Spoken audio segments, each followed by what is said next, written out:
At ibinigay ako ng Diyos bilang regalo sa magulang ko para tulungan ito.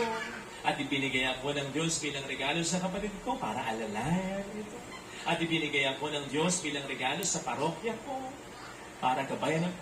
Sana kaya natin at pwede natin at okay lang na idugtong natin ang sarili natin bilang regalo sa listahan ng mga regalong binibigay ng Diyos sa mundong ito.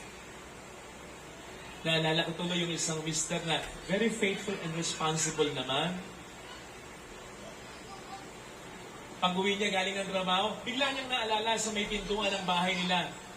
Oo nga pala, anibersaryo nilang mag-asawa, hindi man lang siya nakabili ng regalo. Dahil medyo madiskarte, nakita niya. Yung sa may bintana nila, may pulang tali. Ginupit niya. Ginawa niyang ribbon. Ilagay niya sa may bandang ulo niya. Ganyan, no? Sabi ka to, bukas naman si Mrs. Ano naman bang kalukuhan niya? Sabi ng Mrs. sa kanya. Sabi niya, sensya na. Nga pala, anniversary natin, ha? Happy anniversary. Ako nakabili ng regalo. Pero pwede ba? Ako na lang ang regalo. At yan ang palusot ng mga kuripot. Hindi. So lang.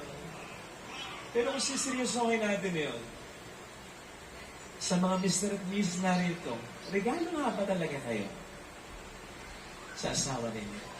Yes. Sa mga magulang narito, masasabi po ba ninyo na regalo kayo sa mga anak ninyo? Sa mga anak na tulad ko, regalo ba tayo sa ating mga magulang, sa ating mga kapatid, sa ating kaibigan, sa mga taong nakakasalumuha natin? Yun bang kahit wala silang mga mamahalin at magkarang mga bagay, ay kasama ka naman nila sa kanilang buhay. Yun lang sobra-sobra na okay na sapagkat saktong regalo ka para sa kanila. Amen? Amen. Sana nga nakakasagot tayo ng amen. Amen. Sana nga maiko-consider natin ang ating sarili bilang regalo. At saludo ko sa iyo sapagkat alam ko na mahirap ang kalagayan mo. Mahirap maging regalo. Masarap lang pakinggan.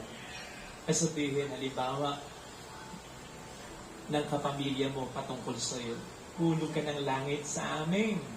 Hindi ko alam ang gagawin ko kung wala ka. Butit nandiyan ka. Sarap pakinggan nun. Blessing ka sa pamilya.